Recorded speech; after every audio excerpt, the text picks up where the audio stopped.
Welcome in target with आलोक। और मैं अखिलेश आपका स्वागत करता हूं। कल हम लोगों ने बात ठीक यहीं पे ख़त्म की थी जहां से हमें आज शुरुआत करनी है बायोफ्यूल, एथेनॉल प्रोडक्शन और इसके क्या परिणाम हुए।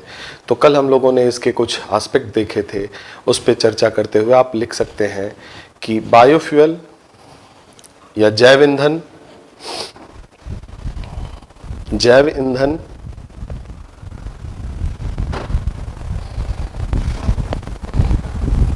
ज़्यादातर किण्वन प्रक्रिया से प्राप्त किए जाते हैं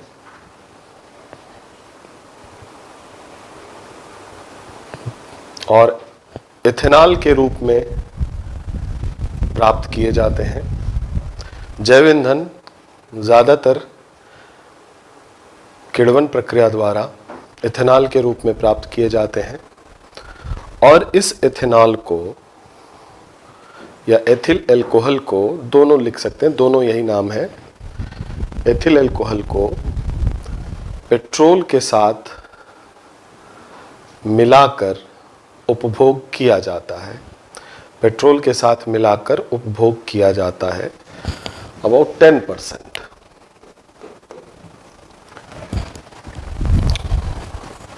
एथेनॉल ब्लेंडिंग से, यही शब्द लिखिएगा, एथेनॉल ब्लेंडिंग से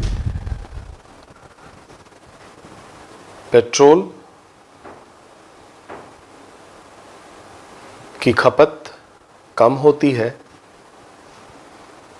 इसका ये मतलब नहीं है कि इंजन जो है ज्यादा माइलेज देने लगता है, खपत कम होती है तथा पेट्रोल से निकलने वाले ऑटोमोबाइल एग्जॉस्ट तथा पेट्रोल के कंबस्शन ज्वलन से निकलने वाले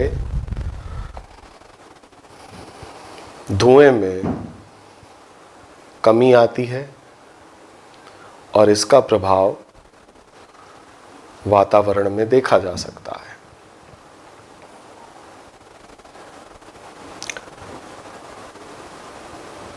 पेट्रोल की खपत कम होने से पेट्रोल का आयात घटता है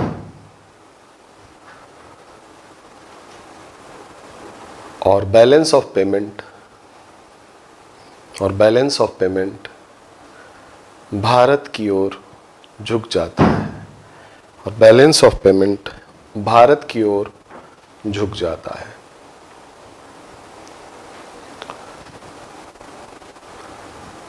आयात बिल में कटौती से करेंट अकाउंट डेफिसिट भी कम होता है। आयात बिल में कटौती से करेंट अकाउंट डेफिसिट भी कम होता है।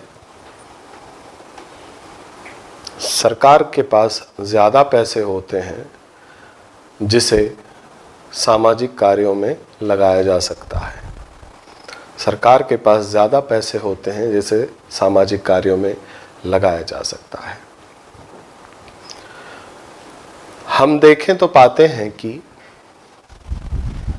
जैव ईंधन के उपयोग से न केवल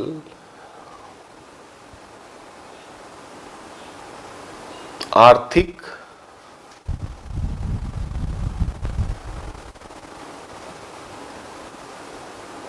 और वातावरण संबंधी लाभ ही नहीं अपितु सामाजिक लाभ भी हैं।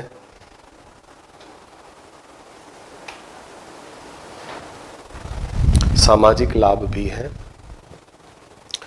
जैव ईंधन के उत्पादन में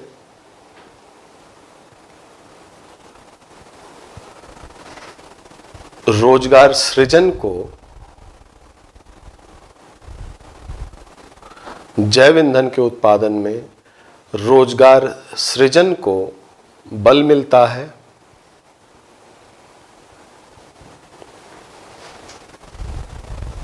फूड स्टॉक की खेती के लिए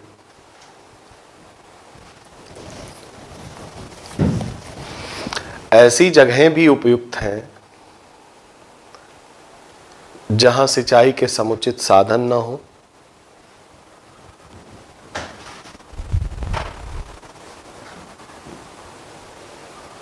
और मिट्टी की उर्वरता भी कम हो, मिट्टी की उर्वरता भी कम हो। ऐसी जगहों पर भी जैव ईंधन के लिए आवश्यक फसलें अथवा पौधे उगाए जा सकते हैं।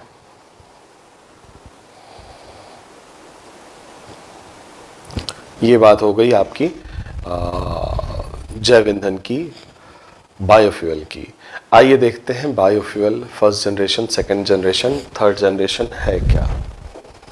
तो first generation biofuel, first generation biofuel में जो फीड स्टॉक था या फूड स्टॉक जिसको कह लें, वो था एडिबल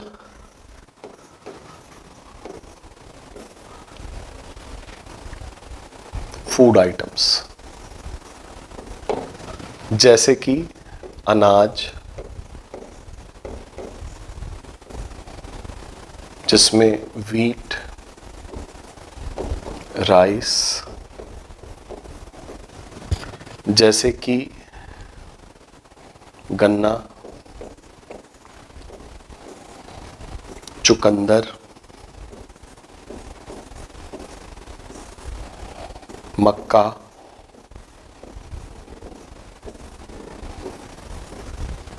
ये सारे फीड स्टॉक के रूप में उपयोग में लाए जा रहे थे। इनसे जो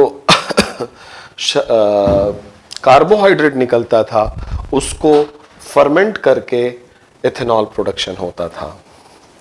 कार्बोहाइड्रेट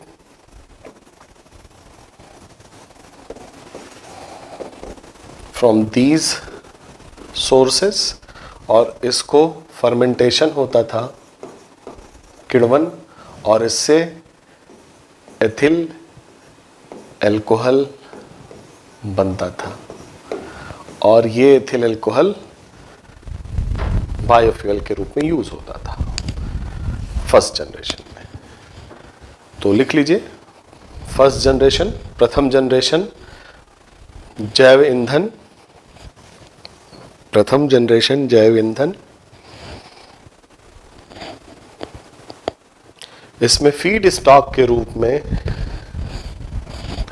फीड स्टॉक के रूप में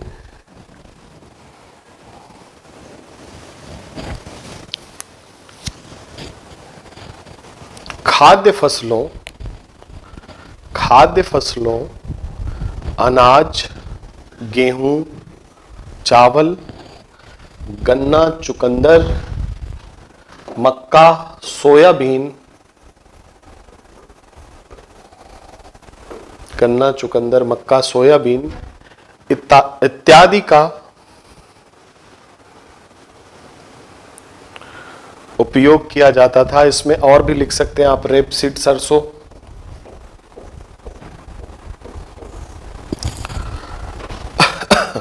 इत्यादि का उपयोग किया जाता था, और इनसे प्राप्त कार्बनिक पदार्थों को किण्वन विधि से एथेनॉल में परिवर्तित किया जाता है।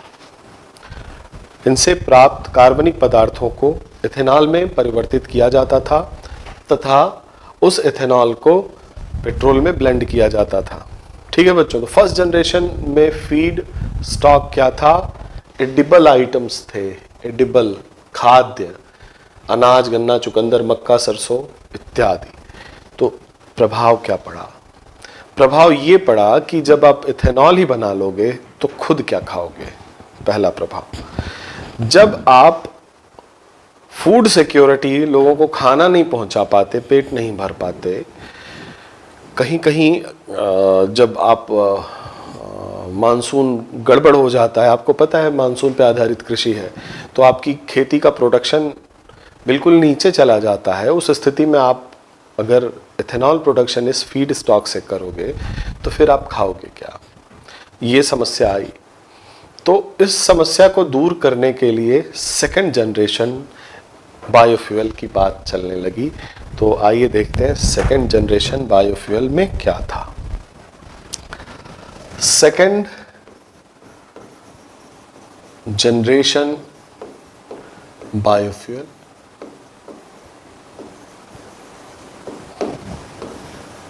समस्या ये थी कि हम खाद्य पदार्थ हैं वो खत्म कर देंगे एथेनॉल प्रोडक्शन में, तो हम क्या खाएंगे।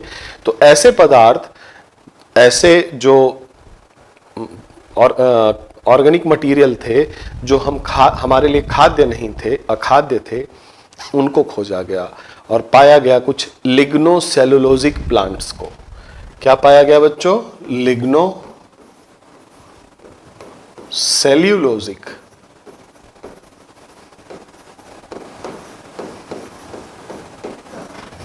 लिग्नोसेल्यूलोजिक पौधे, वृक्ष जो भी हैं, इसमें जो ऑर्गेनिक सब्सटेंस था उसमें सेलुलोज तो कार्बोहाइड्रेट हो गया और लिग्निन भी इसमें था। लिग्निन भी पॉलीसेकेराइड है, शर्करा ही है। तो लिग्नोसेलुलोजिक पौधे कौन कौन से थे? मुख्य पौधे, यानी अब खाद्य से अखाद्य पौधों की तरफ चले। इसमें था जेट्रोफा, रतनजोत, इसमें था पोंगेमिया पिन्नाटा, पोंगेमिया, कैमेलिना। ये सारे नाम आपको याद होने चाहिए, क्योंकि एक भी छूटेगा ऑप्शन में, अगर वो निकल गया तो आपसे आंसर गलत हो सकता है। Pongamia, camelina, palm oil, palm tree, palm tree, और इनसे जो पदार्थ बना उसको कहते हैं बायोडीजल। बायोडीजल, और बायोडीजल को डीजल में ब्लेंड करके हमारा जो biofuel national policy on biofuel है, उसमें है भी ये कि हम 2030 तक 20% एथेनॉल पेट्रोल में ब्लेंड करना शुरू कर देंगे और लगभग 5 से 10% बायोडीजल डीजल में ब्लेंड करना शुरू कर देंगे 2030 तक। हमारा अब इसको भी मैं लिखा दूंगा, नेशनल पॉलिसी ऑन बायोफ्यूल है, उसके ये सैलिएंट फीचर्स हैं जो बहुत इंपॉर्टेंट है, क्योंकि हर पॉलिसी के हिसाब से चीज़ें चल रही होती हैं। और लिग्नोसेलुलोजिक प्लांट्स यहाँ यूज़ हुए, उनके उदाहरण ये हैं बच्चों, इन्हें नोट कर लीजिए और लिख लीजिए कि सेकेंड जनरेशन जैव ईंधन में फीड स्टॉक के रूप में अखाद्य लिग्नोसेलुलोजिक पौधों का उपयोग किया गया।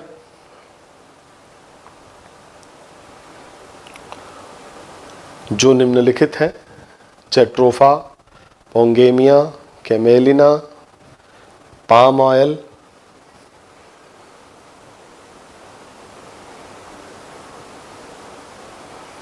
रैपसीड,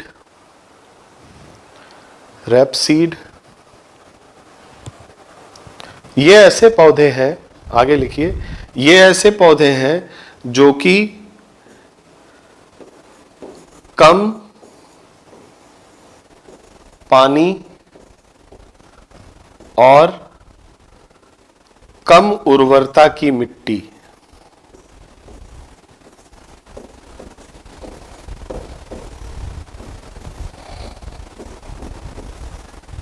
कम उर्वरता की मिट्टी में भी उगाए जा सकते हैं। तो बच्चों एक प्रॉब्लम जो वहाँ सॉल्व हो गई थी कि एडिबल अगर आप यूज़ कर लेंगे यहाँ तो फिर कैसे काम चलेगा, उसको हम लोगों ने लिग्नोसेलुलोजिक प्लांट के थ्रू हल तो कर लिया। लेकिन एक जो सबसे बड़ी समस्या इसकी थी वो ये थी कि इसको उगाएंगे कहाँ। सही बात है कि अगर इसको हम कम उर्वरता की जगह या लेस वाटर कंटेंट एरिया में उगाएं तो भी हमारे बहुत सारे दलहनी फसलें या बहुत सारे तिलहन ऐसे क्षेत्रों में उगाए जाते हैं। तो अगर हम इन्हें उगाने लगेंगे और हम इसका प्रोडक्शन मास बेस पे कर रहे होंगे तो फिर वो स्थिति आ जाएगी कि वो ज़मीन नहीं मिलेगी जहां हम इन्हें उगा सकें। तो कहने का तात्पर्य यह है कि अगर हम बायोफ्यूल को मास बेस पे प्रोड्यूस करना शुरू करें तो कहीं ना कहीं एग्रीकल्चर प्रोडक्टिविटी मात खाती है। इसलिए बच्चों सेकंड जनरेशन बायोफ्यूल भी एक लेवल के बाद प्रॉमिसिंग नहीं दिखता। अब कुछ ऐसा ढूंढा जाए जो कि ईडिबल भी ना हो, खाद्य भी ना हो और जो कि एग्रीकल्चर प्रोडक्टिविटी को हैम्पर भी ना करे, क्योंकि दिन ब दिन आपकी पॉपुलेशन बढ़ती जा रही है। तो इसके साथ एसोसिएटेड प्रॉब्लम क्या थी आप लिख सकते हैं, लैंड अवेलेबिलिटी,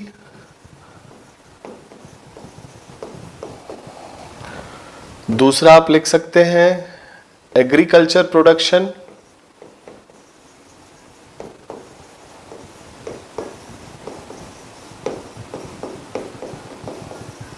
गेट रिड्यूस्ड, क्योंकि नेट सोन एरिया जो होगा वो कम हो जाएगा। नेट सोन एरिया का मतलब होता है जितनी जगह में खेती हो रही है, जितनी जगह में बोआई हुई है, नेट सोन एरिया वो कम हो जाएगा। इसके लिए आप जगह दे देंगे तो एग्रीकल्चर प्रोडक्टिविटी घट रही है और आपकी डिमांड क्या है वो बढ़ रही है। Increasing population, increasing population results increase in demand, increase in demand Hindi में लिख लीजिए, बढ़ती हुई जनसंख्या से खाद्य पदार्थों की मांग बढ़ती जा रही है, इसलिए कृषि उत्पादन कम नहीं किया जा सकता। ब्रैकेट में फूड सिक्योरिटी लिख दीजिएगा, फूड सिक्योरिटी। अब बच्चों कुछ चीजें आपको याद रखना चाहिए, जैसे कि जहां कहीं भी आप फूड सिक्योरिटी लिखें तो उससे एसोसिएटेड जो भी डायमेंशन है वो आपके पास होनी चाहिए। फूड सिक्योरिटी ये शब्द है, ऐसे शब्द शेल पॉइंट्स कहे जाते हैं जो अपने आप में एक दो लाइन को डिस्क्राइब कर देते हैं। और जब ये हम लोग मेंस आंसर राइटिंग की बात करेंगे तो इसमें बहुत इंपॉर्टेंट एस्पेक्ट ये होता है कि आप ऐसे शब्दों का उपयोग करें जो कि सेल्फ डिफाइनिंग हो और जो कि बहुत सारे पॉइंट को एक साथ डिफाइन करें। जैसे सोशल सेक्टर, सामाजिक क्षेत्र, सामाजिक क्षेत्र में हेल्थ, सैनिटेशन, एम्प्लॉयमेंट, एजुकेशन, ये सारा कुछ आ जाता है। Law and order, gender empowerment, inequality, reservation, जो कुछ भी आप देख रहे हैं वो सब कुछ सोशल सेक्टर में आता है। तो जहां कहीं भी इस तरह की चीजें लिखनी हो जिसके मल्टीपल इम्पैक्ट हो और आपके पास शब्दों की कमी जो कि होती है, आप 200 शब्दों में आपको उत्तर लिखना है, वहां इस तरह के वर्ड्स और शेल पॉइंट्स का आप भरपूर उपयोग कीजिए, आपको अच्छे नंबर मिलेंगे। तो ये है फूड सिक्योरिटी। जहां कहीं भी आप फूड सिक्योरिटी लिखते हैं इसका मतलब है you are concern about your increasing population, increasing demand and replenishing that demand with agriculture produce. पहली बात। दूसरी बात, जो हमारा फूड सिक्योरिटी मिशन है जिसमें मिड डे मील भी आती है, सब्सिडाइज्ड फूड आइटम्स भी आते हैं, ये इकोनॉमी का पार्ट है, आपको ध्यान में रखना चाहिए। तो उसके लिए भी हमारे पास अनाज होने चाहिए। तो इसके लिए ज़रूरी है कि एग्रीकल्चर प्रोडक्शन आपका हैम्पर ना हो। इतनी सारी बातें आप सिर्फ फूड सिक्योरिटी से याद कर सकते हैं, अपने दिमाग में रख सकते हैं। तो आप जब नोट्स बनाएं तो इस तरह के शब्दों का ज़रूर ध्यान दें। तो यहाँ पे आपको समस्या क्या आ गई बच्चों? फिर से आ गई एरिया की, क्षेत्र, यानी कि आपका जो लैंड एरिया है वो जियोपार्डाइज हो रहा है, वो उपयोग में लाया जा रहा है बायोफ्यूल के प्रोडक्शन में, बायोडीजल के प्रोडक्शन में। तो दिक्कत तो आएगी ही। अब जो अगला खोजा जाएगा या खोजा गया है बायोफ्यूल प्रोडक्शन के लिए, वो कुछ ऐसा होगा जो लैंड पे ना हो और जो खाने योग्य ना हो, ताकि समस्या का समाधान हो सके। तो आपकी समस्या का समाधान करने के लिए थर्ड जनरेशन बायोफ्यूल प्रोडक्शन आता है। थर्ड जनरेशन में क्या करते हैं बच्चों? बायोफ्यूल प्रोडक्शन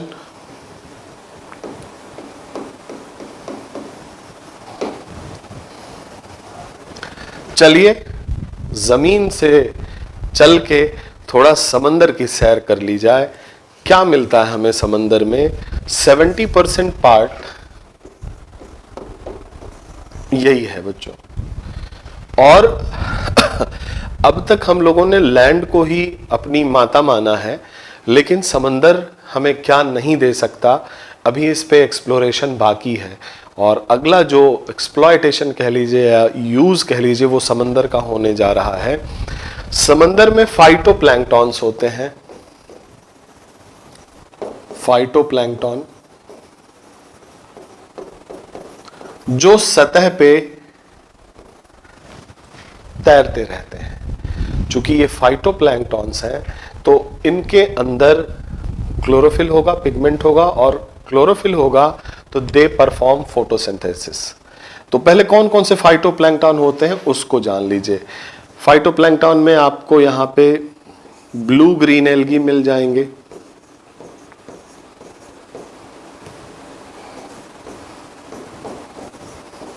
ये एन मुझे स्मॉल लिखना चाहिए था, लेकिन इसको मिटाना होगा।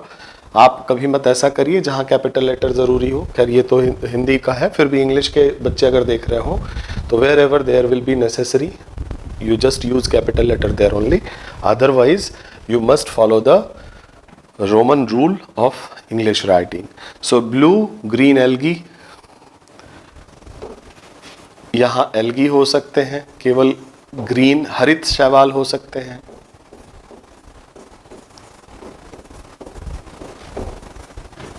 यहां रेड एल्गी हो सकते हैं, लाल शैवाल, और एक और एल्गी होता है जिसको कहते हैं ब्राउन एल्गी। ब्राउन एल्गी जिसको कहते हैं भूरे शैवाल। इन सब में पिगमेंट पाया जाता है और ये सारे के सारे फोटोसिंथेसिस करते हैं। एक छोटा सा एक्स्ट्रा इंफॉर्मेशन इन भूरे शैवालों के लिए वो ये है बच्चों, इन्हें केल्प भी कहते हैं। समुद्री घास है ये, और इस केल्प से आयोडीन निकलता है। ठीक है बच्चों, ये प्रश्न आया हुआ है इसलिए मैंने जनरल साइंस के कंटेक्स्ट में आपको बता दिया। भूरे शैवालों को केल्प भी कहा जाता है और केल्प से आयोडीन निकलता है। और आयोडीन जब आप जाने तो आयोडीन की कमी से होने वाला रोग जान लीजिए कौन सा है। घेंघा रोग, ग्वाइटर जिसको कहते हैं,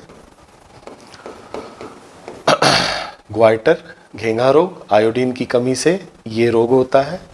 थायराइड ग्रंथि फूल जाती है यहाँ, और इसीलिए इसे नमक में मिला करके सबको इजीली अवेलेबल कराया जाता है। आयोडीन युक्त नमक खाना क्यों चाहिए, कहानी खत्म। अब यहाँ आप ध्यान दीजिए, ये जनरल साइंस इंपॉर्टेंट क्वेश्चन था, आया हुआ है, कई बार पूछते हैं, इसलिए आप जानिए। तो ये जो शैवाल हैं बच्चों, शैवाल क्या करते हैं? शैवाल फोटोसिंथेसिस करते हैं, और फोटोसिंथेसिस करके वो अपना खाना बनाते हैं, प्रकाश संश्लेषण की अभिक्रिया। और खाने में क्या बनाते हैं? ऑब्वियसली खाने में वो कार्बोहाइड्रेट बनाएंगे। उस कार्बोहाइड्रेट को यूटिलाइज करके वहां से हार्वेस्ट करके, अब देखें अगर वहां से हम इन शैवालों को हार्वेस्ट करके लाते हैं और उससे हम बायोफ्यूल बनाते हैं, चाहे फर्मेंटेशन से या बायोमास गैसिफिकेशन से, ये सारे टेक्निक्स हैं, या पायरोलिसिस से, तो ये उससे जो निकलने वाला बायोफ्यूल होगा that will be not going to hamper the area और लैंड एरिया, ना ही वो फूड आइटम है। कहने का मतलब है कि जो एल्गल ऑयल से प्रोड्यूस्ड, एल्गल ऑयल हिंदी में शैवाल के तेल,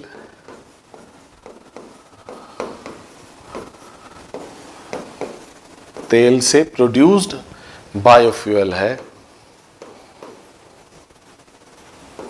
वो एथेनॉल भी हो सकता है, बायोडीजल भी हो सकता है. It depends upon the technique utilised. If it is fermentation then it will be ethanol, और ये बायोमास गैसिफिकेशन या पायरोलिसिस है तो वहाँ बायोडीजल बनेगा.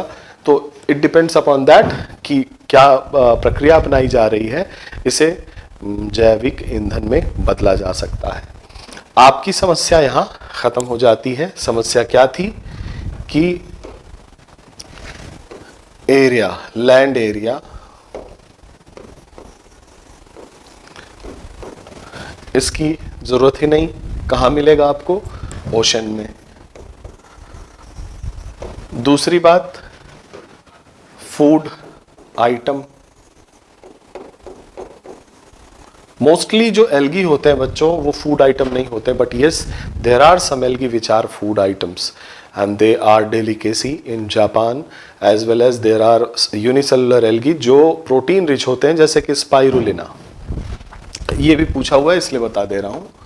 स्पाइरुलिना एल्गी है और ये प्रोटीन रिच है बच्चों. प्रोटीन रिच, प्रोटीन कंटेंट बहुत ज़्यादा होता है, इसलिए प्रोटीन सप्लीमेंट के रूप में स्पाइरुलिना का उपयोग होता है. जो इंटरनेशनल स्पेस स्टेशन है या एस्ट्रोनॉट्स हैं वो स्पाइरुलिना के टैबलेट्स ले जाते हैं, और आम लोग भी स्पाइरुलिना के टैबलेट खाते हैं, और स्पाइरुलिना एक एल्गी है. ठीक है बच्चों. तो food items, most of the algae are not eatable. अब केल्प तो खाएंगे नहीं, रेड एल्गी आप नहीं खाएंगे, तो आपके ये समस्या, खाने पीने वाली समस्या को भी हल मिलता है थर्ड जनरेशन बायोफ्यूल से. साथ ही साथ जो लैंड एरिया था वो अब ओशन में शिफ्ट हो जाता है, तो वो भी समस्या खत्म हो जाती है. तो लिख सकते हैं आपकी third generation biofuel algal, algal मत लिखिए, हिंदी है उसका शैवाल के तेल,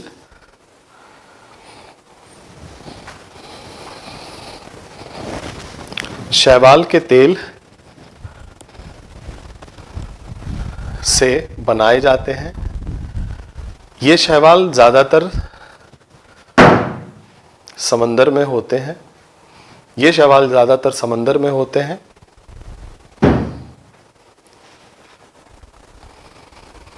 ये शैवाल ज़्यादातर समंदर में होते हैं. शैवाल के अंदर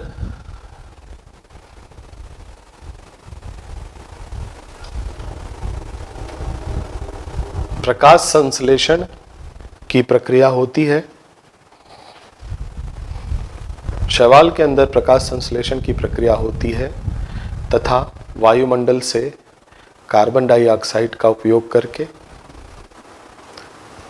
वायुमंडल से कार्बन डाइऑक्साइड का उपयोग करके शर्करा का निर्माण होता है.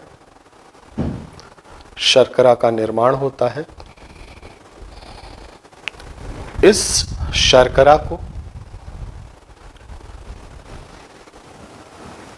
फर्मेंटेशन,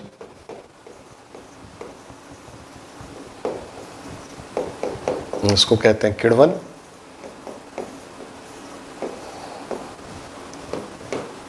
बायोमास गैसिफिकेशन,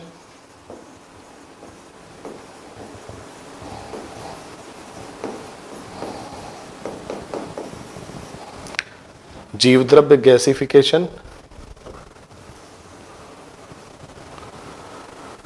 या पायरोलिसिस.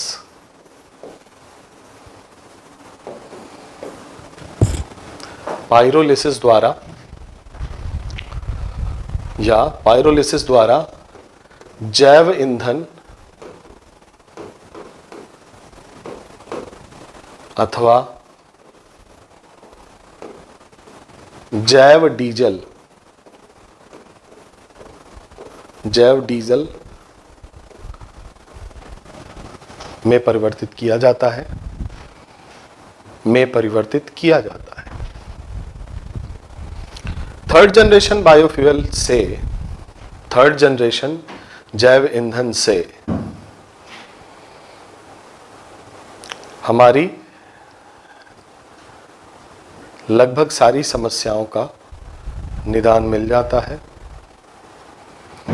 हमारी लगभग सारी समस्याओं का निदान मिल जाता है।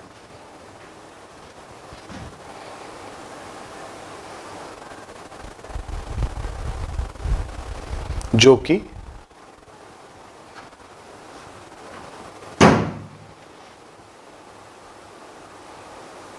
मास प्रोडक्शन में रोड़ा हुआ करती थी। मास प्रोडक्शन का मतलब लार्ज स्केल पे प्रोडक्शन। मास प्रोडक्शन की हिंदी मैं समझ नहीं पा रहा हूं। जो कि बड़े स्तर पर उत्पादन में रोड़ा हुआ करती थी। ध्यान आपको होगा समस्या क्या क्या थी। ठीक है बच्चों, अब आपसे मैं ये पूछूं कि शैवाल ही क्यों? ऐसा क्या गुण है शैवाल में कि शैवाल को आपने प्रेफर किया? तो आप तुरंत बताओगे कि सर एडिबल नहीं है और उससे हमारे खाने पीने पे कोई प्रभाव नहीं पड़ेगा, समंदर में उगता है। इसके अलावा और क्या हो सकता है? तो बच्चों इसके अलावा जो हो सकता है वो ये है कि शैवाल का जीवन काल छोटा होता है।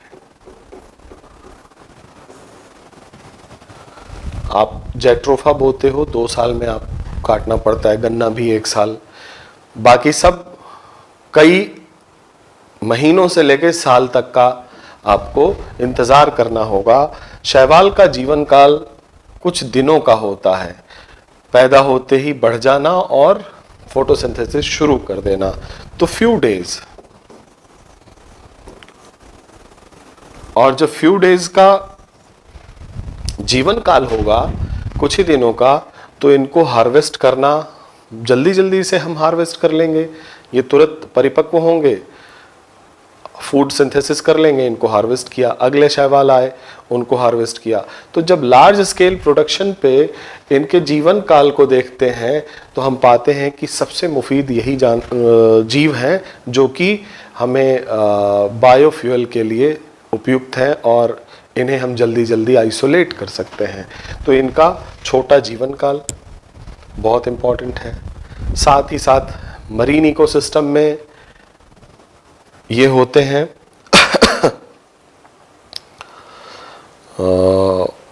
और इसको जो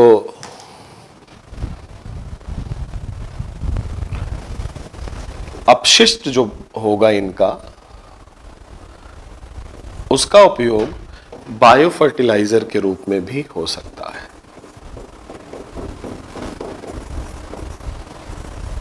जो कुछ भी बचा हुआ है that can be used as green manure और बायो फर्टिलाइजर। तो इस तरह से हम लोगों ने देखा कि थर्ड जनरेशन बायोफ्यूल तक हम लोग कहाँ पहुँच गए? हम लोग पहुँच गए शैवाल से बायोफ्यूल निकालने में। फोर्थ जनरेशन बायोफ्यूल की बात जब करेंगे बच्चों, तो वहाँ पे कहीं ना कहीं बायोटेक्नोलॉजी इन्वॉल्व्ड है और माइक्रोबियल फ्यूल सेल की बात करेंगे। तो आइए देखते हैं फोर्थ जनरेशन बायोफ्यूल था क्या, या जो चल रहा है अभी, जिस पे एक्सपेरिमेंट चल रहे हैं, वो fourth generation biofuel. Fourth generation biofuel, अब हमने देखा कि वो जो शैवाल हैं उनके अंदर ऐसा कोई जीन इंट्रोड्यूस कर दिया जाए जो कि इफिशिएंट होता है एथेनॉल प्रोडक्शन के लिए, या यूं कह लीजिए जो कि कार्बोहाइड्रेट का सिंथेसिस ज्यादा करे, जहां पे फोटोसिंथेसिस के बाद ज्यादा कार्बोहाइड्रेट बने। कुछ ऐसे जीन डाले गए, ऐसे शैवाल बनाए गए और उनसे बनाई गई माइक्रोबियल सेल। अभी ये जो बायोटेक्नोलॉजी के थ्रू ऐसे शैवाल जो बनाए जा रहे हैं, अभी ये ट्रायल फेज में है बच्चों। अभी हम इन्हें मतलब लैब कंडीशन में ही देख पाए हैं। इन्हें हम फील्ड कंडीशन, फील्ड ट्रायल अभी नहीं हुआ है, तो आने वाले समय में ज़रूर फील्ड ट्रायल भी होगा और ये 4th जनरेशन बायोफ्यूल प्रोडक्शन में बहुत बड़ा रोल प्ले करने वाले हैं। साथ ही साथ biofuel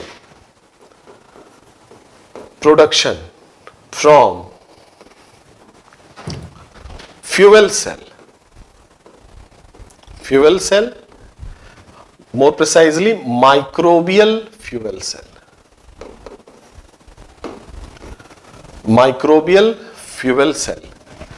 biofuel from microbial fuel cell.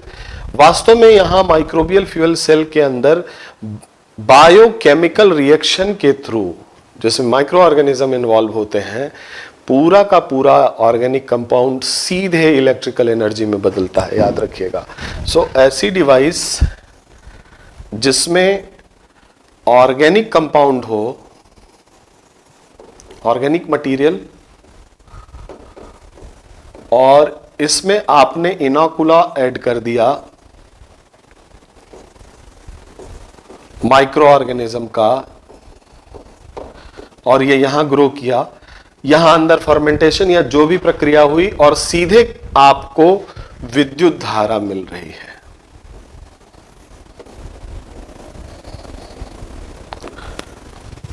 तो ऐसी जो युक्ति बनी बच्चों, बायोफ्यूल एक्चुअली बायोफ्यूल ना हो करके माइक्रो ऑर्गेनिज्म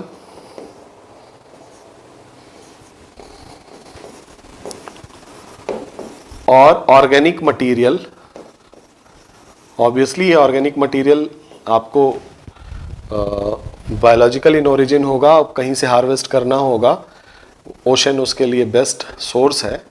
ये आपने एक सेल में डाला और वहां पे बायोकेमिकल रिएक्शन, और बायोकेमिकल रिएक्शन के बाद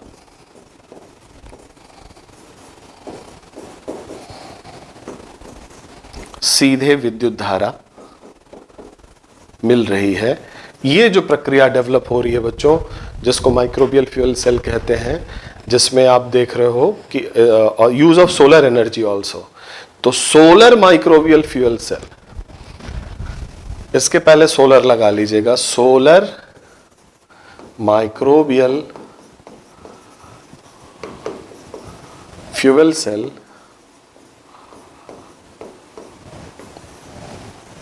जो कि अभी लैब कंडीशन में है, अभी ये ट्रायल फेज में है, बन रही है। इसे ही कहते हैं 4th जनरेशन बायोफ्यूल। तो लिख लें आप इसको, 4th जनरेशन बायोफ्यूल क्या है? 4th जनरेशन बायोफ्यूल, इसमें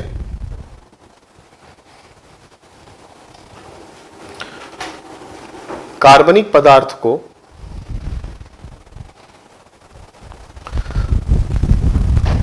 सूक्ष्म जीवों के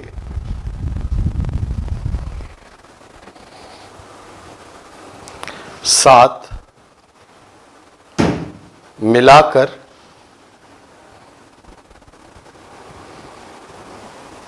छोड़ दिया जाता है,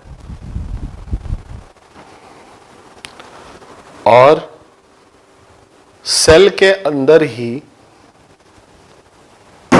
जैव रासायनिक अभिक्रिया के परिणाम स्वरूप, और सेल के अंदर ही जैव रासायनिक अभिक्रिया के परिणाम स्वरूप विद्युत धारा प्रवाहित होने लगती है, सीधे विद्युत धारा प्रवाहित होने लगती है। इस युक्ति को माइक्रोबियल फ्यूल सेल कहते हैं, सूक्ष्म जीव ईंधन सेल कहते हैं।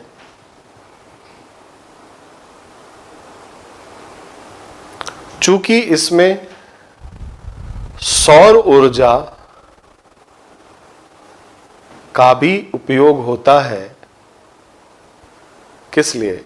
माइक्रो ऑर्गेनिज्म के ग्रोथ के लिए, गैसिफिकेशन के लिए, जो आपको टेम्परेचर चाहिए, उपयोग होता है।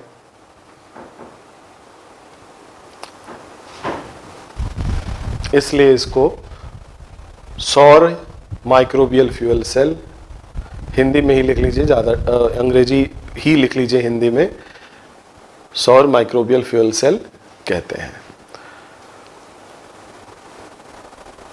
इस युक्ति से हम सीधे जैविक पदार्थ से विद्युत धारा प्राप्त करते हैं। अभी यह प्रयोगशाला तक ही सीमित है, आने वाले समय में ये सर्वसुलभ हो जाएंगी, आने वाले समय में ये सर्वसुलभ हो जाएंगी। तो ये सारी बातें थी बायोफ्यूल पे, 4th जनरेशन बायोफ्यूल। अब चलिए हम लोग चर्चा कर लेते हैं हमारी जो नेशनल पॉलिसी है बायोफ्यूल पे, वो क्या है, उसके सैलिएंट फीचर क्या है। यद्यपि इसे पहले पढ़ना चाहिए था, लेकिन पढ़ लेते हैं अभी। National policy on biofuel.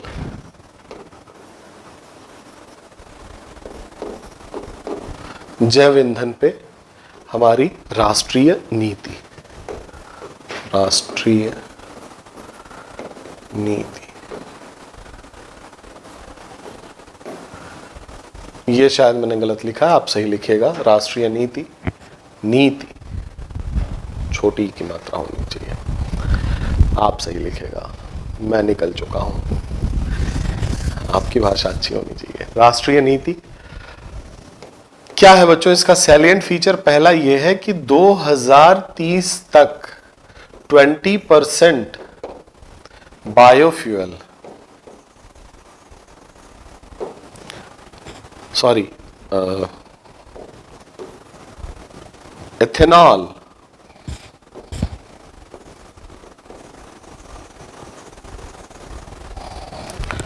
दो 2030 तक 20% इथेनॉल कहां?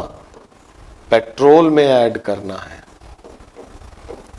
यानी इतना इथेनॉल प्रोडक्शन करना है कि 2030 तक हम 20% अपना जो एनर्जी कंजम्पशन है पेट्रोल से, उसको घटा लें, पेट्रोल को घटा लें, एथेनॉल को प्रोड्यूस करें, और 10% बायोडीजल,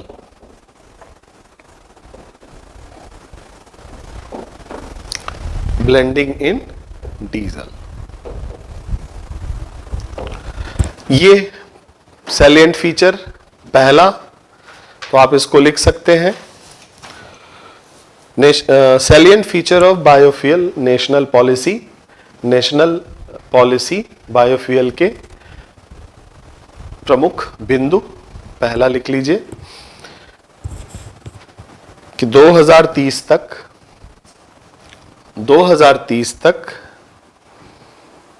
20% 2030 तक 20% एथेनॉल पेट्रोल में ब्लेंड करना तथा 5 से 10%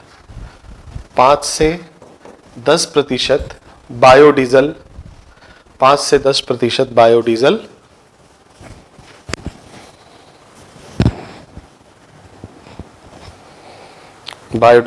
डीजल में ब्लेंड करने का लक्ष्य, पहला पॉइंट। दूसरा पॉइंट,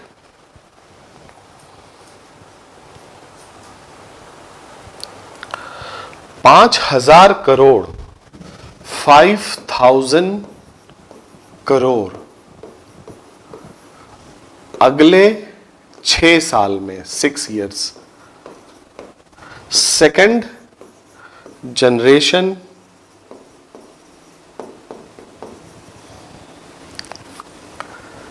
बायोफ्यूल प्रोडक्शन में खर्च करना, ये पूल बनाया गया है, में खर्च करना है। और साथ ही साथ जो लोग इसमें इन्वॉल्व हैं उनको टैक्स इंसेंटिव देना, लोग जो इन्वॉल्व हैं उनको टैक्स इंसेंटिव। और उसे इंसेंटिवाइज करने के लिए, लोन करने के लिए 5,000 करोड़ का एक फंड बनाया गया है। फंड वायबिलिटी गैप फंड इसको नाम दिया गया है, जो भी अंतर आएगा उसको ब्रिज करने के लिए। तो दूसरा पॉइंट, 5,000 करोड़ का फंड बनाया गया है जो कि अगले 6 सालों तक सेकेंड जनरेशन बायोफ्यूल उत्पादन में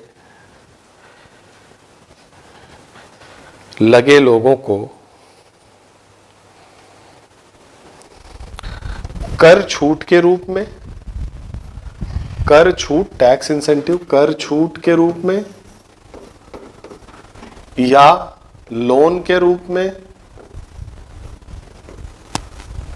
दिया जाएगा, लोन के रूप में दिया जाएगा कि वो बायोफ्यूल रिफाइनरी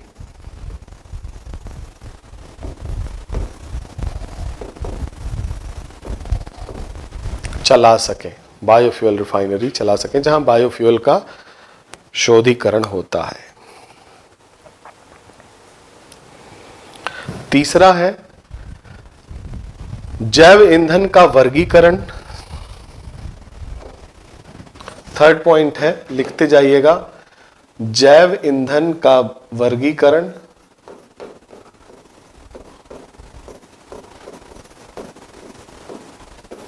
एवं उससे जुड़ी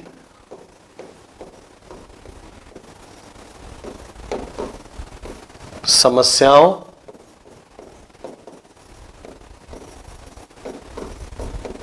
का समाधान, उससे जुड़ी समस्याओं का समाधान तथा इस आधार पर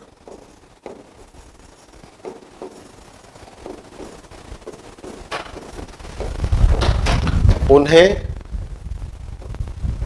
प्रायोरिटाइज करना कि किसे उगाया जाए, किसे नहीं उगाया जाए। इसके लिए शब्द मुझे नहीं मिल रहा है। इस आधार पर उन्हें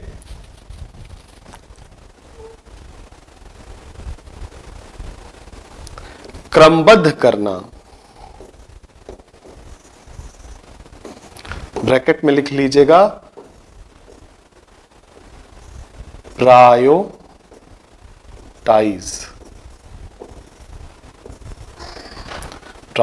करना, क्रमबद्ध करना जैव ईंधन का वर्गीकरण एवं उससे जुड़ी समस्याओं का समाधान तथा इस आधार पर उन्हें क्रमबद्ध करना कि किसका उत्पादन किया जाए, किसका नहीं।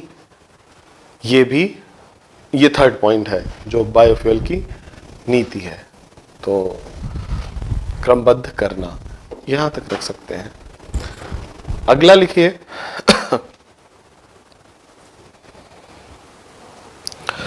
Supply chain.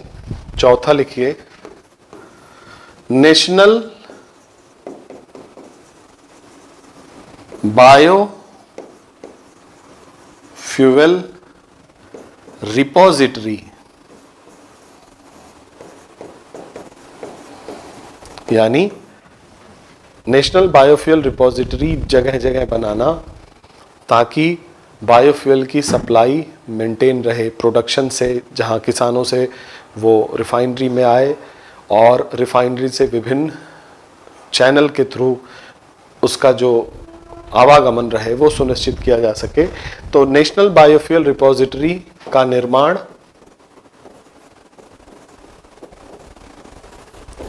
ताकि सप्लाई सुनिश्चित की जा सके।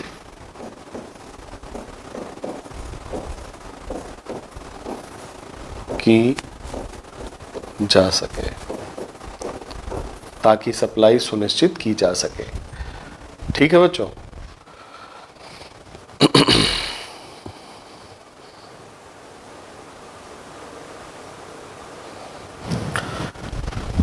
पांचवा है एक कमेटी जो कि ministry of new and renewable energy के अंडर में गठित की जाए, जो कि इस पे त्वरित निर्णय ले सके। तो नेशनल कमेटी ऑन बायोफ्यूल, जैव ईंधन राष्ट्रीय कमेटी, ताकि इससे जुड़े समस्याओं का त्वरित समाधान हो सके।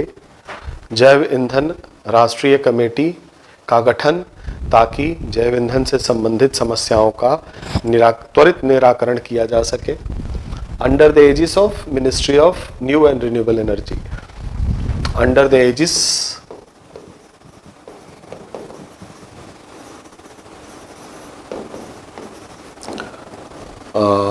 क्या कहेंगे, न्यू एंड रिन्यूएबल एनर्जी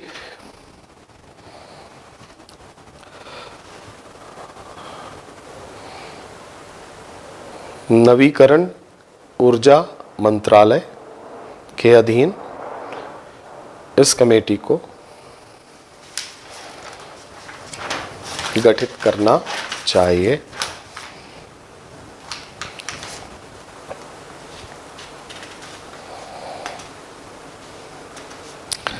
अच्छा बच्चों, इसके पॉजिटिव इम्पैक्ट हमने देखे, और बायोफ्यूल प्रोडक्शन, मैं ये पॉइंट आपको बताना भूल गया था, मैं बार बार नाम ले रहा था, गैसिफिकेशन एंड पायरोलिसिस। इस प्रक्रिया के द्वारा जो म्यूनिसिपल वेस्ट है उसको भी ऊर्जा में परिवर्तित किया जा सकता है। तो बायोफ्यूल पॉलिसी के अंतर्गत वो भी आता है, तो उस पर भी एक चर्चा होनी चाहिए थी। म्यूनिसिपल वेस्ट से ऊर्जा,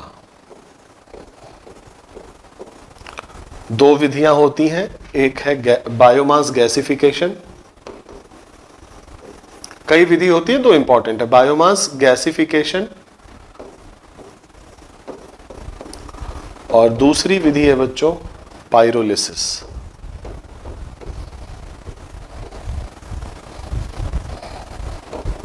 इन दो विधियों से म्यूनिसिपल वेस्ट को परिवर्तित किया जा सकता है ऊर्जा में, और ये अच्छी बात है। तो जब हम बायोफ्यूल पॉलिसी देखते हैं और बायोफ्यूल के पॉजिटिव इम्पैक्ट देखते हैं, तो हम एक पॉइंट और उसमें बढ़ा सकते हैं कि ये एनवायरनमेंट को तो साफ रखता ही है, आपके करंट अकाउंट को भी घटाता है, इकॉनमी भी आपकी ठीक रखता है, बैलेंस ऑफ पेमेंट ठीक रखता है। हम ये भी लिख सकते हैं कि जो शहर का कचरा है उसके निस्तारण के लिए बहुत ही उपयुक्त माध्यम बनने वाला है बायोफ्यूल। तो शहरी कचरा निस्तारण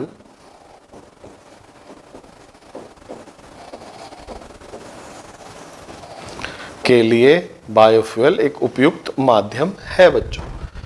ठीक, तो इस तरह से हम लोगों ने आज बायोफ्यूल के बारे में चर्चा की।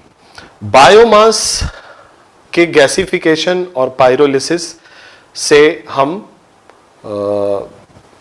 ऊर्जा बनाते हैं, लेकिन एक बात जो मैं आपसे पहले कहा था कि पराली जलाने से जो समस्याएं आ रही हैं, उस पराली को किस तरह से बायोमास प्रोडक्शन में लगाया जा सकता है बच्चों, उस पे एक छोटी सी बात आपको बतानी थी कि जो एनसीआर रीजन है, इसमें पंजाब, हरियाणा,